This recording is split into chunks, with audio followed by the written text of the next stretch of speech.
কেমন মানুষ আপনারা উরুস শরীফ উপলক্ষে 16-17 হাজারের মতো আজকে আমি পরিবেশন করেছি। আচ্ছা, আপনাদের এখানে কি কি আইটেম থাকে? আমাদের এখানে গরুর রেজালা, যেটা সাধারণত, আর ঝাল মাংস বলে এটাকে, সাদা ভাত, ডাল। জগতের গৌসুল আজম মহিও। আসসালামু আলাইকুম ওয়া রাহমাতুল্লাহি ওয়া বারাকাতুহু। সুফি সাধকের বাংলাদেশে সকলকে স্বাগত।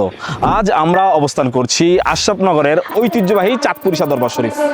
এই দরবারের ইতিহাস বলতে হলে আমাদের চলে যেতে হবে 1860 খ্রিস্টাব্দে, অর্থাৎ তৎকালীন আমলে মাইজবান্ডার দরবার শরীফের প্রতিষ্ঠাতা সৈয়দ আহমদুল্লাহ মাইজবান্ডারি রহমতুল্লাহ আলাইয়ের তৃতীয় খলিফা, অত্র দরবার শরীফের প্রতিষ্ঠাতা সৈয়দ আশরাফ আলী চাঁদপুরি রহমতুল্লাহ আলাইয়ের সুযোগ্য নাতি সৈয়দ গাজীউল হক চাঁদপুরিশা রহমতুল্লাহ আলাইয়ের ষষ্ঠ ওফাত বার্ষিকী উপলক্ষে আজ আশেকান সমাবেশের আয়োজন করা হয়েছে।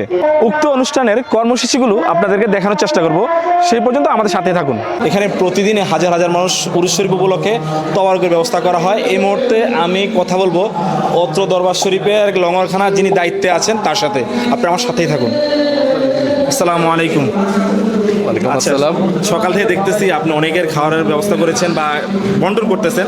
কেমন মানুষ আপনারা উরুস শরীফ উপলক্ষে 16-17 হাজারের মতো আজকে আমি পরিবেশন করেছি। গতকালকেও করেছিলেন এমন? গতকালকে একটু কম ছিল। আগামীকালকে যেমনটা থাকবে? না, আগামীকালকে আরো কমে যাবে। আচ্ছা, আমাদের মূল প্রোগ্রামটা ছিল আজকেই। আচ্ছা আচ্ছা, আরেকজন দেখছি বন্টন করছে, ওনার সাথে কথা বলি। আচ্ছা, আপনাদের এখানে কি কি আইটেম থাকে? আমাদের এখানে গরুর রেজালা, যেটা সাধারণত, আর ঝাল মাংস বলে এটাকে, সাদা ভাত, ডাল। আচ্ছা, এই মুহূর্তে আমি দেখতেছি অত্র দরবার শরীফের একজন আলেম এখানে খাবার বন্টনের দায়িত্বে আছে, ওনার সাথে কথা বলবো। আচ্ছা, আপনি কোথা থেকে আসছেন, আমার বাড়িটা কোথায় জানতে পারি? আমি রামগঞ্জ লক্ষ্মীপুর থেকে আসছি। আচ্ছা, আপনার এলাকার অনেক মানুষ এখানে আসে? জি।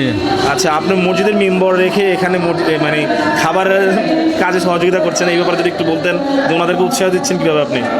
আসলে আমরা মসজিদের মেম্বারটা পেয়েছি আউলিয়াদের কেরামদের উসিলায়। এই দেশে ইসলামটা প্রচার করেছেন আউলিয়া কেরামগণ, এবং ওনাদের সোহবত থেকে আমরা মসজিদ শিখেছি, মাদ্রাসা শিখেছি, এলেম অর্জন করেছি, সুফিবাদ শিখেছি। এরপরে ইসলাম প্রসার হয়েছে। যেহেতু আমাদের অত্র এই এশিয়া মহাদেশে কোনো এই পয়গম্বর আসেন নাই, আউলিয়াদের কেরামদের মাধ্যমেই এই এলাকায় ইসলাম প্রচার হচ্ছে। এই জন্য আমরা এখানে ভক্তরা আসি, এখানে ওনাদেরকে স্মরণ করি। বছরে আমরা 4-5 বার এখানে উরুস শরীফ হয়, আর প্রতিদিনই ভক্তরা 200-400-500 ভক্ত এমনি নর্মালি আসা যাওয়া করে, খাওয়া দাওয়া করে। তারা এখান থেকে অনেকটা ব্যাটারি চার্জের মতো চার্জ নিয়ে, তারপরে ইমানি চার্জ নিয়ে, তারপরে আবার দেশে যাইয়া মসজিদে, তারপরে খানকা শরীফে, তারপরে আপনার মাদ্রাসায় তারা খেদমত করে, খেদমত নিয়ে আছে। এটাই সুফিবাদের একটা ধারা অব্যাহত আছে। ভক্তরা সেভাবে আসে, সেভাবে সেখানে তালিম নেয়, তালকিন নেয়। আমরা সেভাবে তাদের জন্য চেষ্টা করি, পাশাপাশি কিছু তাওয়ারুকের ব্যবস্থা করতে দরবারের পক্ষ থেকে। এগুলি মূলত ভক্তরাই ম্যানেজ করে। মেনটেন্যান্সটা শুধু দরবার করতেছে, ভক্তরাই নিয়ে আসে, ভক্তরাই মেনটেন করি, তারপরে এই ব্যবস্থাটা মেহমানদারি করা হয় আর কি। আপনাকে অসংখ্য ধন্যবাদ। আমি অনেক দরবারে ঘুরেছি, দেখছি লঙ্গরখানার ব্যবস্থা থাকে। কোনো পথচারী মুসাফির যদি যে কোনো সময় যদি লঙ্গরখানায় আসে বা দরবার শরীফে আসে, তাদের জন্য কি এভাবে খাওয়ার ব্যবস্থা থাকে কি সবসময়? জি, সব সময় থাকে, সব সময় লঙ্গরখানা উন্মুক্ত থাকে। দরবারে যে আসে তার জন্য খাওয়া উন্মুক্ত থাকে। ধন্যবাদ আপনাকে। আসসালামু আলাইকুম। রাসূলুল্লাহর নয়ন তারা আলি শাহর দিল প্যারা রাসূলুল্লাহর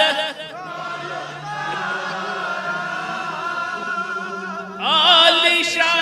আলহামদুলিল্লাহ, অনেকক্ষণ সিরিয়ালে থাকার পরে খাবার পেয়েছি, এখন খাবো। খাওয়ার পর আপনাদেরকে জানাবো টেস্ট কেমন হয়েছে।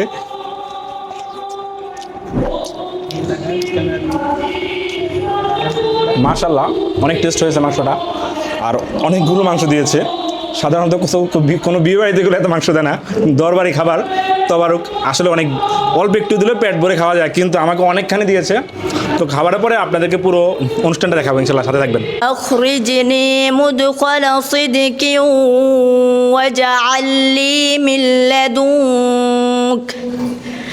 واجعل لي من لدنك سلطانا نصيرا صدق الله مولانا العظيم. এই মুহূর্তে আশিকানা সমাবেশ থেকে দেখানো হয়েছে হুজুর সৈয়দ গাজী হক চাঁদপুর রহমতুল্লাহ আলাইয়ের আর্কাইভ। আমি দেখতে পাচ্ছি এখানে আশিকান, মুরিবান, মুহিব্বান সকলে একসাথে হয়ে আর্কাইভ দেখছে, আপনাদেরকে দেখাচ্ছি। সারা জাহানের পীর তুমি আব্দুল কাদের জিলানী তুমি হুজুর সৈয়দ আবু আশরাফ মোহাম্মদ গাজী হক চাঁদপুরি শাহ রহমতুল্লাহ আলাইয়ের মাজার শরীফ প্রাঙ্গণে উনি 1934 খ্রিস্টাব্দে দোগায়া চাঁদপুর গ্রামে জন্মগ্রহণ করেন। ওনার জন্মগ্রহণের পরে ওনার প্রাথমিক শিক্ষা ওনার দাদা এবং ওনার বাবার কাছ থেকে গ্রহণ করেন। ইলমে তাসাউফের জ্ঞানও উনি ওনাদের কাছ থেকে গ্রহণ করেন। পরবর্তীতে উনি দাখিল পাস গাজীমুড়া আলিয়া কামিল মাদ্রাসা থেকে শেষ করে ঢাকা আলিয়া থেকে আলেম ফাজিল কামেল শেষ করেন।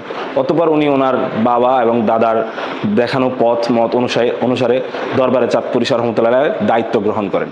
তো আজ ওনার সম্পর্কে ওনার মাজার শরীফের খাদেম সাহেবের সাথে কথা বলবো। আসসালামু আলাইকুম। ওয়ালাইকুম সালাম রহমতুল্লাহ বারাকাতুহু। যুগে যুগে আল্লাহর আলীরা ইসলামের খেদমত সহ সামাজিক অনেকগুলো কাজ করেছেন।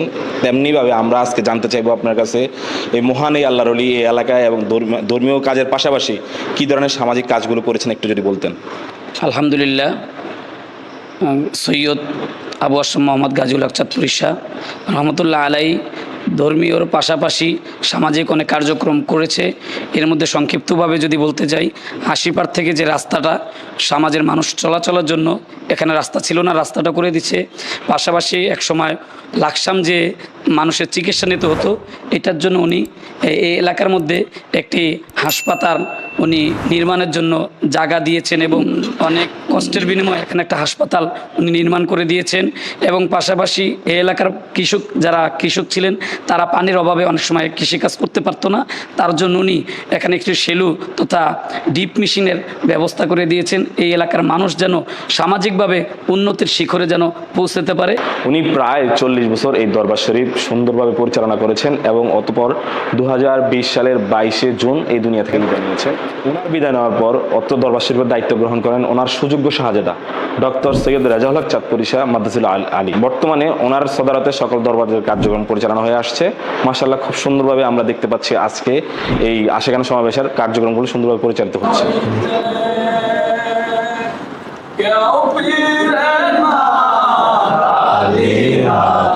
এখন আমরা চেষ্টা করেছি হুজুর সৈয়দ আবু আশরাফ মোহাম্মদ গাজী হক চাঁদপুরি শাহ রহমতুল্লাহ আলাইয়ের 6ষ্ঠ ওফাত বার্ষিকী উপলক্ষে আশিকানা সমাবেশের সকল কার্যক্রমগুলো আপনাদেরকে দেখাতে।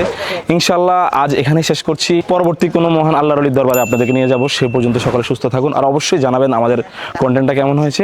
সে আশা ব্যক্ত করে শেষ করছি। ধন্যবাদ। আসসালামু আলাইকুম।